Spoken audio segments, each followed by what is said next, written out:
안녕하세요. 책 읽어주는 이한이 할아버지입니다.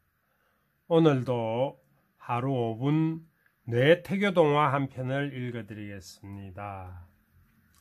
오늘 읽어드릴 이야기는 숨바꼭질 판타지군요.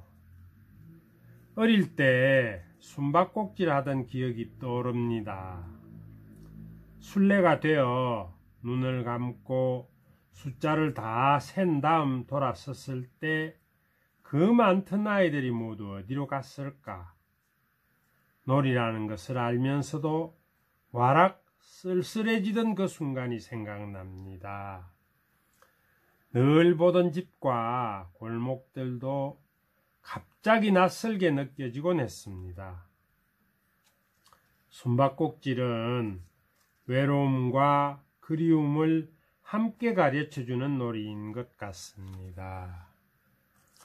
생각해보면 숨바꼭질이란 놀이는 얼마든지 판타지로 바꿀 수 있을 것 같습니다.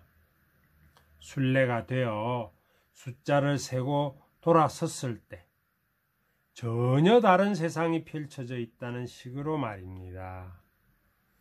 신나게 판타지 세상을 구경하다가 돌아갔더니 하루가 지나 있더라. 이런 얘기도 가능하겠죠. 한 번은 술래가 되어 숫자를 끝까지 세고 돌아섰을 때 마귀 할멈이 서 있었던 적도 있습니다. 욕도 잘하고 생긴 것도 험악해서 다들 그렇게 불렀습니다. 마귀 할멈은 양손에 배추며 무, 양파 따위를 잔뜩 들고 있었습니다. 이것 좀 들어주라.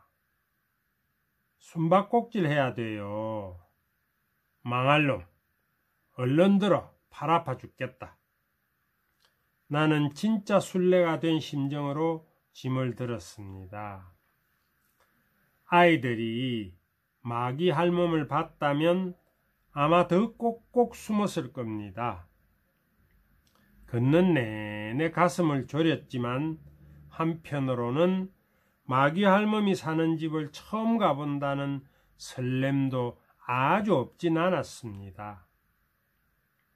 골목을 지나 산길로 접어들어 한참을 걸었습니다. 팔이 떨리고 다리가 후들거렸습니다.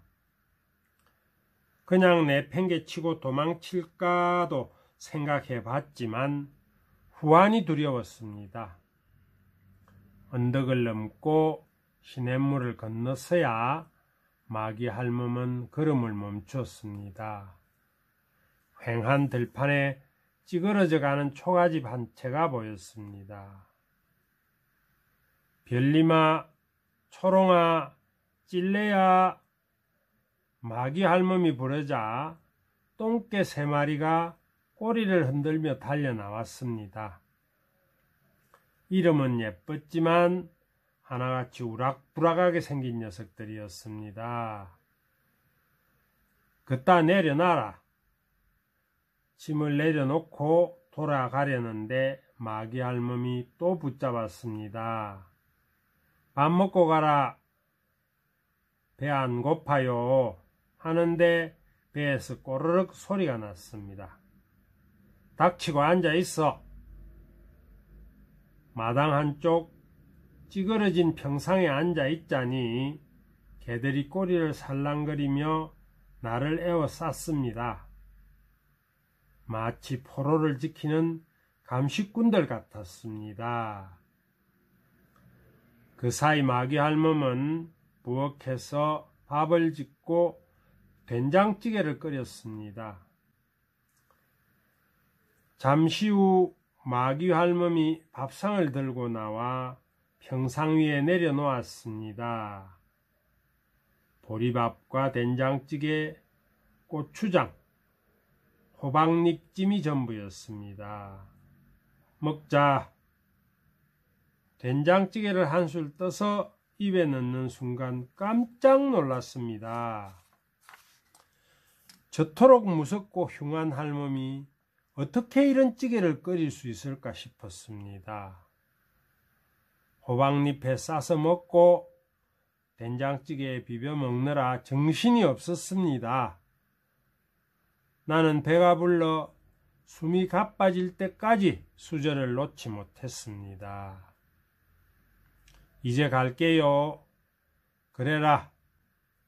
할멈은 별님이 초롱이 찔레에게 밥을 먹이느라 돌아보지도 않았습니다. 나는 꺽 트림을 하며 왔던 길로 되돌아갔습니다. 동네로 들었을 즈음 해가 저물기 시작했습니다. 아이들은 이미 집으로 돌아간 뒤였습니다. 참 길었던 숨바꼭질이었습니다. 다 쓰러져 가는 초가집 마당에서 마귀 할멈과 마주 앉아 밥 먹은 이야기를 해줄 때마다 동네 아이들은 놀라워했습니다. 안 무섭디? 다친 데는 없고? 아니, 된장찌개가 엄청 맛있었어. 살찌워서 잡아먹으려는 건 아닐까? 그런데 마귀 할멈은 왜 혼자 살지? 요리는 누군가 맛있게 먹어줄 때 비로소 완성된다고 했던가요? 혼자 사는 할멈 역시 그저 한 끼 밥을 먹이고 싶어 술래인 나를 선택한 건지도 모릅니다. 아무튼 그 뒤로도 우리는 늘 숨바꼭질을 했고 마귀 할멈은 더 이상 나타나지 않았습니다. 모처럼 술래가 된 어느 날 나는 숨어있는 아이들을 찾아 사방을 기웃거렸습니다. 동네가 작고 숨을 곳도 이젠 빤해서 식은 죽먹기였죠. 하지만 그날은 달랐습니다. 아무리 찾아도 아이들이 보이지 않더군요. 어디 숨었니? 하고 소리치는데 갑자기 우락부락한 개 한 마리가 나타났습니다. 초롱아, 반응이 없습니다. 찔레? 별님이? 녀석이 꼬리를 치며 다가왔습니다. 별님이구나. 별님이는 연신 꼬리를 치며 앞장서서 걷기 시작했습니다. 나는 홀린 듯 별님이를 따라 산길을 걸었습니다.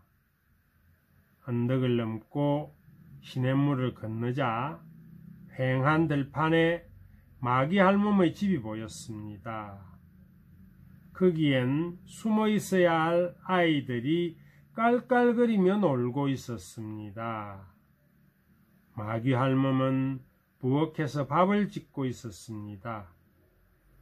오래전부터 그래왔던 것처럼 아무렇지도 않은 어디에서나 볼 수 있는 흔하고 정겨운 풍경이었습니다. 어떤 아이는 상추를, 또 어떤 아이는 돼지고기를, 그렇게 저마다 마귀 할멈의 짐을 하나씩 들고 여기까지 왔다고 했습니다. 짐꾼이 되어준 아이들을 위해 마귀 할멈은 진수성찬을 내왔습니다. 찌그러져 가는 초가집 마당에서 난데없는 잔치가 벌어졌습니다. 아이들은 전에 내가 그랬던 것처럼 정신없이 그릇을 비워댔습니다. 별님이, 초롱이, 찔레도 그날만큼은 의젓한 식객이었습니다. 그날 이후 우리는 툭하면 산 너머 들판으로 달려갔습니다. 때로는 마귀 할멈이 술래가 되기도 했는데 별님이, 초롱이, 찔레 덕분에 아주 손쉽게 아이들을 찾아내곤 했습니다. 날이 저물어도 애들이 안 돌아오면 마을 어른들은 을에 이렇게 중얼거리곤 했습니다. 녀석들 마귀 할멈한테 잡혀갔구나. 혼자가 아니라 순례일 뿐이야. 아가야, 크면서 알게 될 거야. 숨겨둔 추억이 많을수록 이겨낼 힘도 많다는 걸.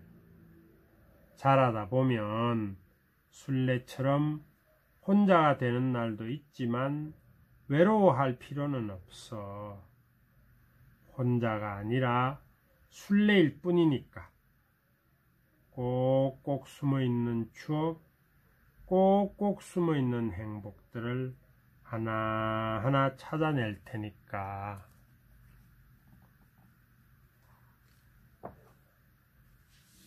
마치 옛날 이야기처럼 만들어진 동화가 참 재미있습니다. 오늘도 태교동화를 들어주셔서 고맙습니다.